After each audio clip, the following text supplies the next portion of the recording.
பெடக்கோழி என கொத்தி திங்கிற படுபாவி ஆத்தி அடியாத்தி என சுத்த வைக்கிற சுதியத்தி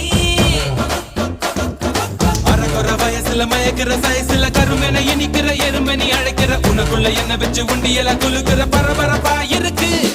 சிலனோட சிரிப்புல சிறையில அடக்கிற தின தின மனசுல கலவரம் நடத்துற முடி முதல் அடிவரை தினசா மிரட்டுற கிழக்கிழப்பா இருக்கு